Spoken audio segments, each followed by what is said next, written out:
celestial. Dice la Biblia que hay alegría en el cielo cuando un pecador se arrepiente.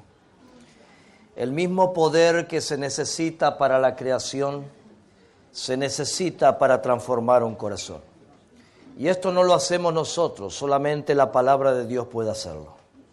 Es por eso que felicitamos a todos aquellos que van a dar testimonio público en esta mañana de que el Señor es su Salvador.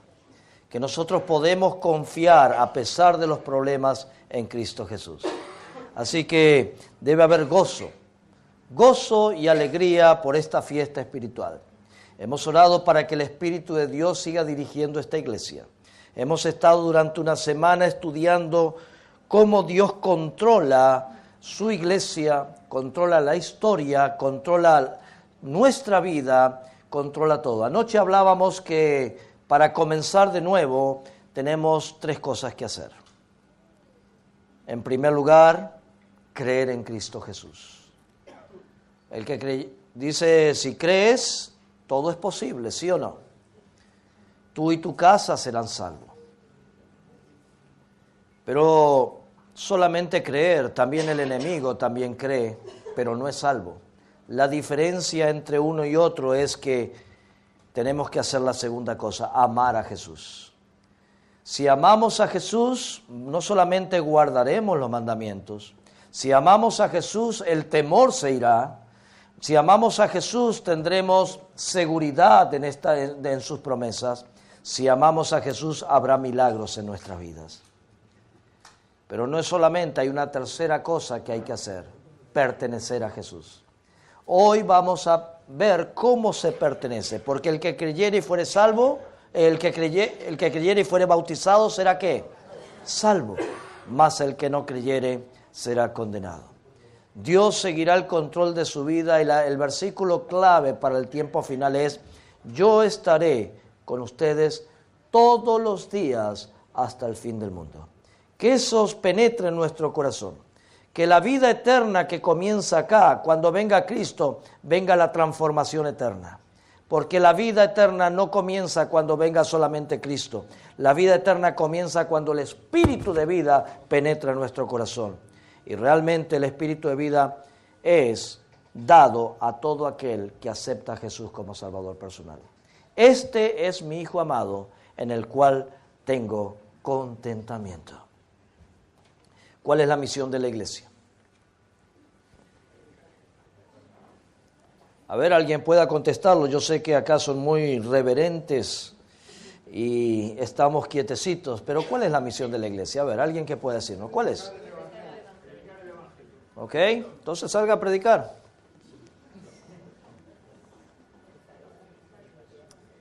Fíjense cómo somos nuestros énfasis.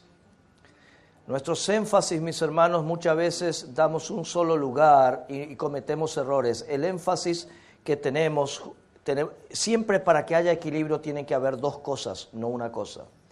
En realidad nosotros vivimos con un propósito, predicar el Evangelio, es verdad. El problema es que nos ha ido mal con la predicación del Evangelio. Y nos ha ido bien también. Entonces, si el propósito por el cual está, salgamos a predicar el Evangelio. Por eso yo quiero dar el propósito por el cual Dios llamó a sus discípulos y cómo se debe dar el Evangelio. No es el qué de las cosas, sino el cómo. Y es ahí donde están los detalles de poner los énfasis. Todo el mundo dice, sí, hay que predicar el Evangelio, entonces vendrá el fin. Sí, es la promesa del Señor, vendrá el fin. Pero ¿cómo se predica el Evangelio? Vamos a ir a la palabra de Dios en Marcos 3:14. Es allí donde tenemos que entender claramente cómo se predica el Evangelio. Y esto es palabra de Dios para nosotros. Vamos a leer desde el versículo 13, Marcos 3:13. Después Jesús subió al monte y él oraba allí. Llamó así a los que quiso. Esto es poderosísima. Cada palabra aquí tiene poder de Dios. Llamó a los que quiso. Dios nos llamó porque Él quiso llamarnos. Y dice que fueron con Él esos primeros discípulos. Y miren el orden de la predicación del Evangelio. Y estableció a 12, estableció la iglesia de Bilbao, nos estableció a nosotros, que nos llamó por su gracia, a quienes llamó apóstoles. Número 1, para que estuviesen con él, y luego los envió ¿a qué? A predicar. Ahí hay un detalle. Nuestra misión es predicar. Pero hemos sido frustrados muchas veces en predicar sin estar primeramente con Cristo Jesús. Mis hermanos, es imposible dar lo que usted no tiene. Si usted tiene a Cristo Jesús y su amor en su corazón, nuestro gozo será compartirlo. Nuestro deseo va a ser a los demás. Por eso, más importante que salir a predicar es estar primeramente con Cristo Jesús. Conocer su amor. Porque es lo único que va a impulsar que el Espíritu de Él pueda penetrar nuestras vidas. Es muy bueno salir a predicar, pero va a ser frustrante en vuestra vida y en mi vida cada vez que lo hacemos sin haber conocido o estar diariamente o en comunión íntima con Cristo Jesús. Si queremos tener éxito en la misión, abrir estas puertas donde miles llegarán, mis hermanos, el Espíritu de Dios lo traerá. Y vamos a tener que aceptar a personas, mis hermanos, que van a decir, pastor, bautíceme, o pastor, quiero pertenecer a su iglesia. Miles vendrán de diferentes lugares, porque el Espíritu de Dios es el que va a terminar la obra. Simplemente nosotros vamos a ser ayudadores, ministros, discípulos en nuestra esfera. Yo he estudiado sobre crecimiento de iglesia. Esta tarde vamos a hablar un poquito y le voy a dar el resumen del crecimiento de la iglesia. Usted solamente suma 1 y Dios multiplica el resto. Eso es todo. En las matemáticas de Dios, usted suma 1, Dios lo multiplica. Mire, de ese 1, ¿cuánto no puede salir?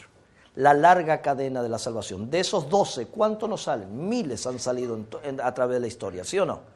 Dice que cuando venga Cristo, la gran cadena de la salvación, somos eslabones que conectamos unos a otros. Él nos llevará al reino de los cielos, los que se conectaron con Cristo Jesús. Mis hermanos, nuestra mayor labor es 1. Ojalá que cada uno dedique tiempo a orar por esa persona. Si Dios le da más, bienvenido. Pero dedíquese a una persona. Dios va a multiplicar. Me hace acordar el ejemplo que siempre damos con respecto a la reproducción. El de aquel pastor en los años cuando la Biblia estaba comenzando, saliendo de las tinieblas espirituales de este mundo donde la Biblia era prohibida. Y allí en Inglaterra se empezaron a imprimir y salir misioneros para todo el mundo, las sociedades bíblicas. Aquel pastor lo iban a echar de su iglesia porque había bautizado un solo niño en todo un año. Se había dedicado solamente a un niño. 12 años. Tuvo el bautismo. El comité le dice, mira, nosotros estamos para que reproduzcamos, por el Espíritu de Dios puede hacer mucho más obra, pero tú no has hecho nada. Lamentablemente que humanamente a veces vemos las cosas por números cuando Dios lo ve por espíritu. La motivación de nuestro corazón, Dios ve más que lo que usted hace. ¿Qué es lo que está primero en tu corazón? El pecado justamente, mis hermanos, es poner a Dios en primer lugar o dejar a Dios fuera de lugar. Toda la palabra pecado en el Antiguo Testamento, mis hermanos, se refiere no solamente a los que usted hace, se refiere a la motivación que hay. Y las motivaciones sí cuentan para el reino de Dios. La motivación que hay en tu corazón. Nos caemos pero nos levantamos. Pero ¿cuál es la motivación? Seguir adelante, ¿sí o no? En Cristo Jesús. No es solo pecado en el concepto, no es solamente yo hago cosas contra la ley. El pecado nace en nosotros de una forma natural. El pecado, Dios lo mira más que todo en la intención. ¿Por qué Dios amaba tanto a David? A pesar de lo que era. Porque él veía el corazón, su intención era buscarlo ¿cuánto? Constantemente. Dios mira más, no mira el hecho solamente, mira la intención de nuestro corazón. Y las intenciones sí cuentan. Y voy a terminar con las intenciones. Aquel pastor bautizó a un solo niño en aquel año. tuvo problemas, lo iban a cambiar de iglesia para ver si funcionaba en otro lugar. Pero mis hermanos, cuando sumamos uno, Dios multiplica. Ese niño, yo leía sus libros, ya me emocionaba. Es más, quise ser misionero por esos libros. Me acuerdo las historias de David Livingstone. ¿Han oído de David Livingstone? David Livingstone evangelizó toda África, el primer misionero que salió con la palabra de Dios para evangelizar toda África. ¿Cuánto no puede hacer una persona en las manos del Señor? Por eso sume uno y el Señor se encargará de multiplicar, remultiplicar y hacer. Por eso cada persona, cada individuo es importante para el reino de Dios. Así que procuren estar más cerca de Jesús antes de salir a predicar. Nuestras palabras serán motivadas, nuestras palabras serán llenas del poder porque estamos con Cristo Jesús. La única manera de evangelizar el mundo es por un testimonio de que hemos estado con Jesús. Lo que hemos visto y lo que hemos oído, eso debemos predicar. Es asunto individual en la predicación y será predicado este evangelio y entonces vendrá el fin. Mis hermanos, las motivaciones sí cuentan para el reino de los cielos. Hace un tiempo atrás en la iglesia de Burning Spring pongo a varios muchachos del seminario teológico a predicar, una iglesia grande, 300, 400 miembros, y vienen a practicar muchas veces en las predicaciones y yo les ayudo. Y llegó un muchacho, Alex, colombiano, y me dice, pastor, voy a predicar, pero no se asuste lo que voy a predicar.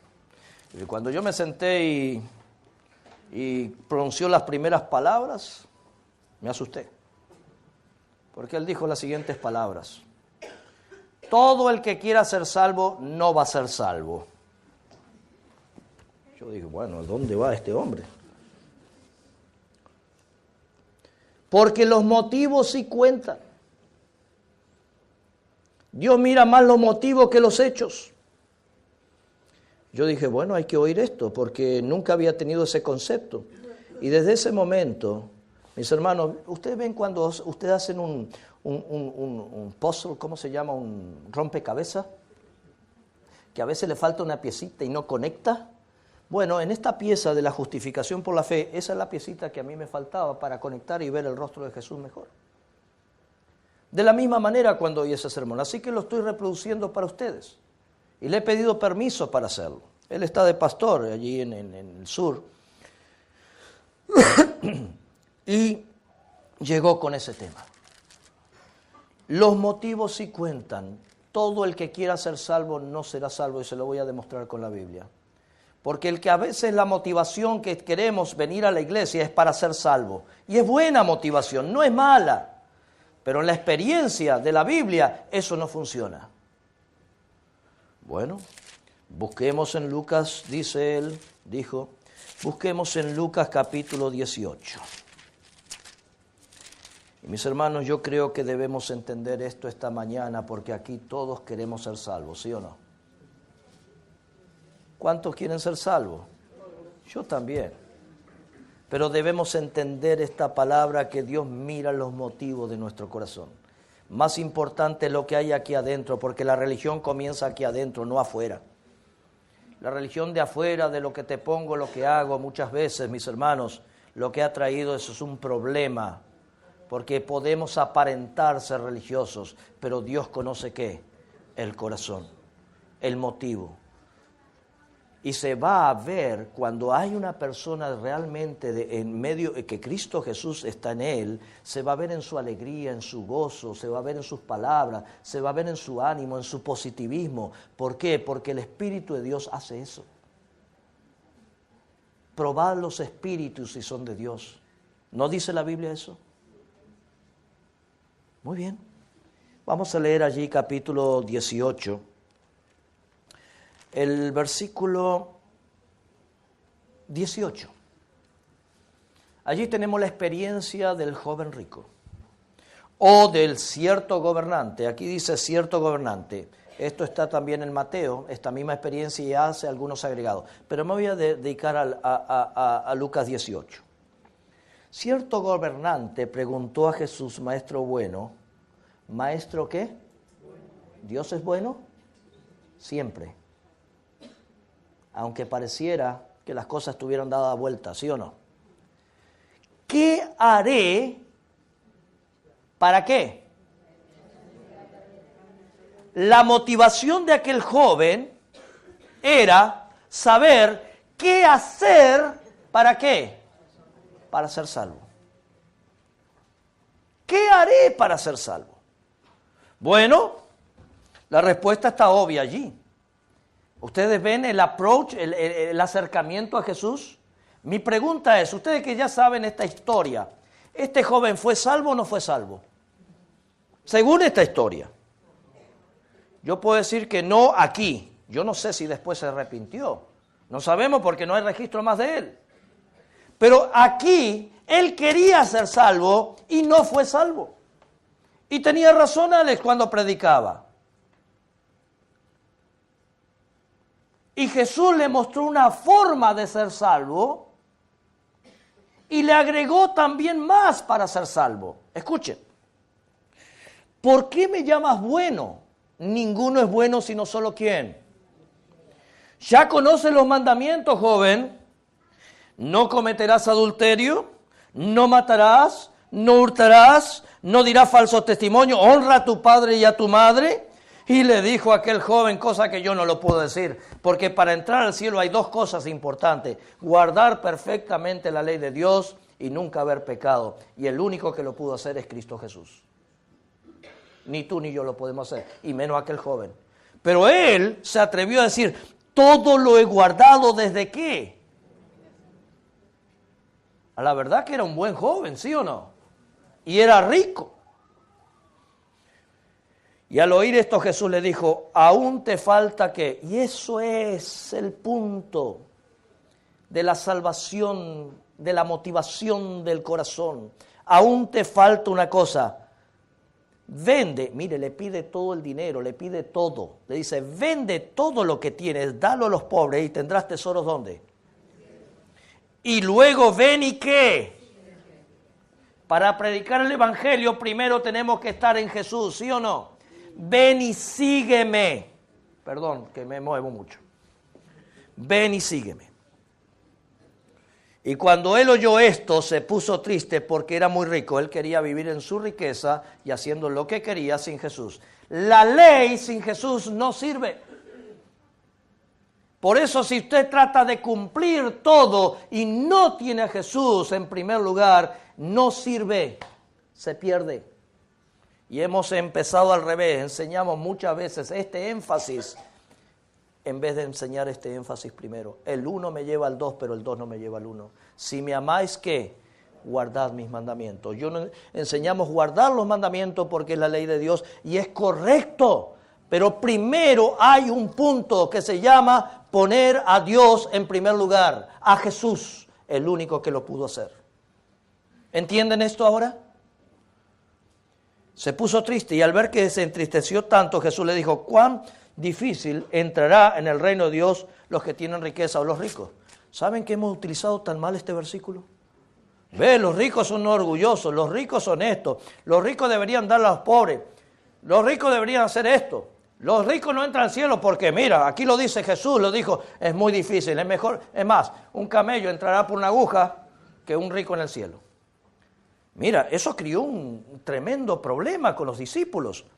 Y los que lo oyeron le preguntaron a los discípulos, entonces, ¿quién podrá ser salvo? Si este cumplió perfectamente la ley de Dios y no puede ser salvo, ¿quién va a ser? Y siendo rico.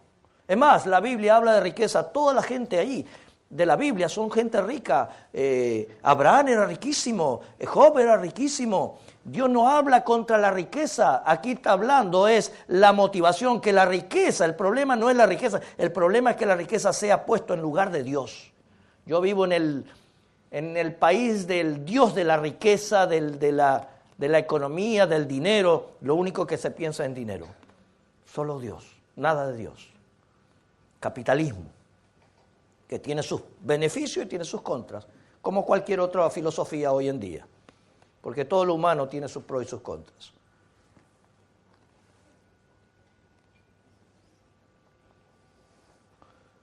Los que le oyeron entonces, ¿quién podrá ser salvo? Wow, palabra dura. Él contestó, lo que es imposible para los hombres, solamente es posible ¿por quién? Por Dios. Y Pedro, el bocón de siempre, porque Pedro sí era el sanguíneo más sanguíneo, dijo, yo soy medio sanguíneo. Nosotros hemos dejado nuestras posesiones, Señor, si este que hizo todo. Ahora Pedro se comparó, mire, siempre tendemos a compararnos. Bueno, yo dejé todo, ahora entonces yo tengo el reino o no tengo el reino, quiero seguridad. No es por riqueza, ya te entiendo, pero yo dejé todo, ¿qué será de mí? Nosotros hemos dejado nuestras posesiones y te hemos seguido, Señor. En otras palabras, ya hemos hecho todo lo posible, así que ¿soy salvo o no soy salvo? Y Jesús respondió, os aseguro que ninguno que haya dejado casa, y esto es durísima palabra, casa, padre, hermanos, esposa o hijos por el reino de Dios quedará sin recibir mucho más en este tiempo, en el siglo venidero, que la vida eterna. Hay causa y efecto en seguir a Cristo Jesús. Cuando dejamos todo en las manos del Señor, aún casa, familia, lo que sea, dice que el Señor dará la bendición. ¿Amén? Es una promesa de Él. Creámosla. Bueno, aquellos hombres quedaron totalmente impactados por esa lección y no entendían. Pero Jesús siempre, nunca deja en duda a nadie cuando surge una interrogante. Siempre cuando hay una interrogante en la vida espiritual, siempre Dios va a responder. De una manera u otra, espérelo. Cuando usted está buscando la verdad, Dios le va a dar la verdad. Cuando usted tiene una interrogante, de alguna manera, Dios va a hacer. Si usted es sincero buscando a Dios de todo corazón, Dios va a responder. Bueno, esto aquí no termina. Vamos a Lucas 19. Y aquí viene la gran lección. Lucas 19 dice lo siguiente. Jesús entró a Jericó. ¿Por qué tenía que ir a Jericó? Porque allí, él tenía que pasar por Jericó, porque allí, dice el versículo 2, había un hombre que, ¿qué dice su Biblia? Había un hombre rico. Había tenido un encuentro con un rico, había quedado unas grandes dudas en los discípulos. Ahora Jesús tenía que pasar a Jericó porque las dudas habían quedado, en cierta manera, tenía que ahora explicarles el asunto de los ricos, que no lo entendieron. Pedro tuvo una corta visión. Bueno, yo dejé, ahora soy salvo. Bueno, el Señor le prometió, si dejamos por mí, si me pones a mí en primer lugar, lo demás vendrá ¿por qué? Por añadidura. Ahora viene a explicar el asunto de los ricos. Dios no está en contra de las riquezas, Dios está en favor. Es más, que seamos cabeza y no cola. El problema es que cuando la riqueza toma el primer lugar en vez de Dios, que de Dios viene la riqueza, es ahí donde está el problema. Lo mismo en cualquier actitud. El pobre a veces es más orgulloso que el mismo rico. Porque sea pobre no significa que sea humilde. Muchas veces por ser pobre creemos que somos menos, entonces nos creemos más. O aparentamos ser más. Dios mira la motivación, entiende. Dios mira para salvación la motivación. Y mire, había un hombre llamado Zaqueo, jefe de los publicanos, un ladrón de taxes. El gobierno le pedía $100,000 sobre la ciudad, él los pagaba y él cobraba $1,000,000. Era un ladrón, le robaba 10 veces más o 4 veces más. El tipo era odiado, es más, lo despreciaban en la sinagoga. Él no podía entrar a la iglesia porque era despreciado por ladrón. No era heredero de las promesas de Abraham, no era hijo de Abraham, era ladrón. Pero era rico, la gente lo envidiaba. Y mira el versículo 3, aquí viene el punto principal, la motivación de aquel hombre para acercarse a Jesús. Dice mi Biblia y su Biblia, procuraba ver quién era quién. Jesús. El otro rico quería ser salvo. Este no quería ser salvo. Este solamente quería saber quién era Jesús. La motivación era tan grande, había oído que quizás Mateo, un publicano, estaba siguiéndolo, quería tal vez ver a su conciudadano publicano ahí al lado de Jesús. Y cuando y mis hermanos, dice la Biblia que era que bajito, no podía verlo, pero su motivación era tan grande que dejó de ser el elegante hombre, se subió a un sicómoro, y usted sabe la historia, ¿para qué se la voy a repetir?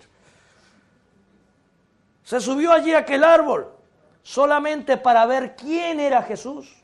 La motivación de él era muy diferente a la del otro rico. Mis hermanos, ustedes saben el resto de la historia. Jesús se para enfrente del árbol, lo mira para arriba y todos los demás empezaron a burlarse quizás. ¡Ah! Zaqueo, ladrón, desgraciado, mira. ¿Qué hace ahí? Parece un chiquito de la calle. ¡Ja! Y Jesús lo mira con una sonrisa y dice, ahora vas a ver que él te va a decir 20 cosas. El Hijo de Dios te va a decir 20 cosas por ladrón. No, Jesús no le dijo 20 cosas. No le leyó la ley. ¿Sabe lo que le dijo? Zaqueo, baja porque hoy en tu casa quiero comer. Miren, mis hermanos, tan amorosa es la Biblia al presentarnos estos dos temas, que la motivación realmente cuenta para que Jesús sea parte de nuestras vidas. Por favor, pon a Jesús en primer lugar. Mis hermanos, los llamó por nombre. Zaqueo ni sabía que él sabía su nombre. Dios conoce cada pelo. Y miren, las que se me están cayendo también los conoce. Conoce cada situación de mi vida. Dios conoce dónde tú vives, dónde estás, dónde sea. Ustedes han oído sermones de Bullón y otras cosas sobre Zaqueo. Yo sé que están bien adoctrinados, pero aquí lo que yo quiero hacerles resaltar es la motivación de ese hombre. Quería saber solamente quién era Jesús, porque la salvación no está en los qué hacer, sino quién es la salvación. ¿Y quién es la salvación? Una persona, no son cosas, no son actos.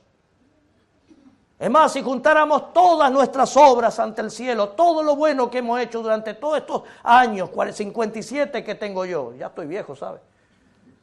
Qué miedo, cómo ha pasado la cosa. Y lo presentáramos en evidencia ante Dios como mira lo bueno que he hecho, mira la cantidad de gente que se ha bautizado, mira las conferencias que hemos hecho, mira todo esto. ¿Saben qué? Dice que sería una bofetada ante Dios porque la única obra que Dios acepta es la que yo confíe en los méritos de Cristo Jesús.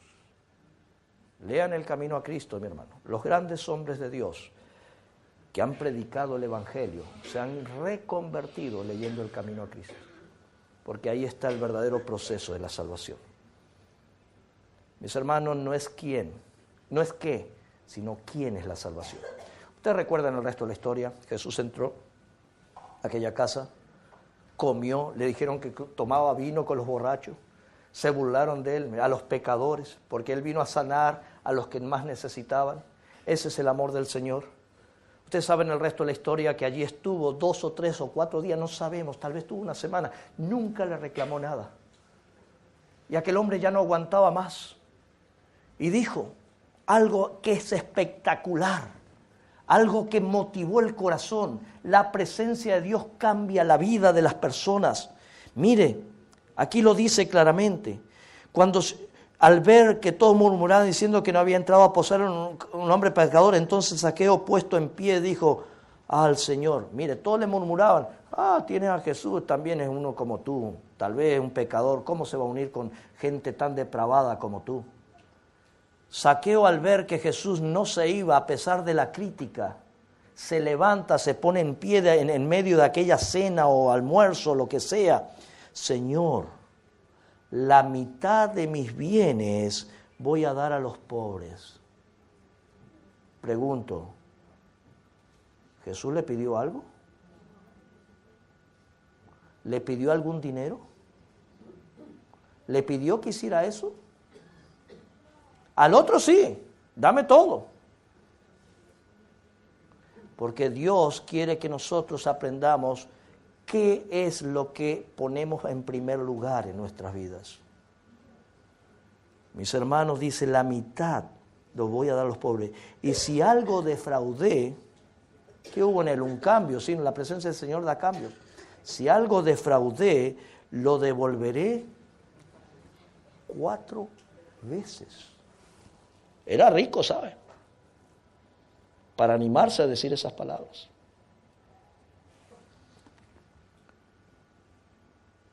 El versículo 9, para mí ese es el clima de estas dos historias.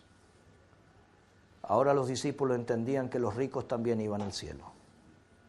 Pero los ricos que pongan a Jesús y se gocen con Jesús, y aquellos que se sienten desechados, que estén con Jesús. La motivación del cambio no viene con el hacer.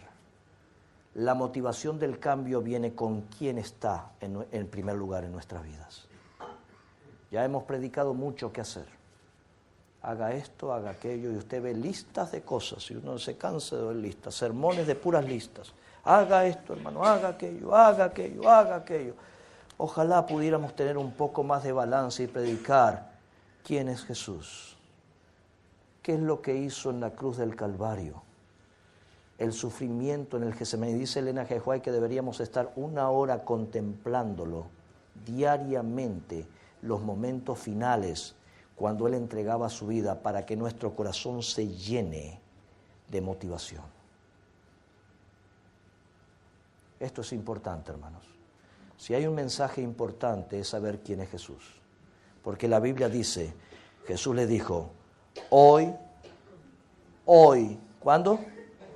Hoy ha venido la salvación a esta casa, por cuanto también, mire lo que le asegura. Es emocionante saber lo que le asegura. Lo que todo el mundo le había criticado, Él también es hijo de la promesa. Porque el Hijo del Hombre vino a buscar y a salvar a personas como yo, a personas como tú. La salvación, básicamente, no es de qué es. El qué viene después de haber recibido al quién. Cristo Jesús va primero. ¿Cuál es tu motivación, iglesia? ¿Cumplir con todo? Amén. Gloria a Dios. Cumpla, hágalo. Guardar la ley, guárdelo. A ver si puede. Buena suerte. Buena suerte. Yo te digo sinceramente que el sábado inclusive no te va a salvar, pero quien te va a salvar es el Señor del sábado. La cruz no te va a salvar, sino quien está en la cruz.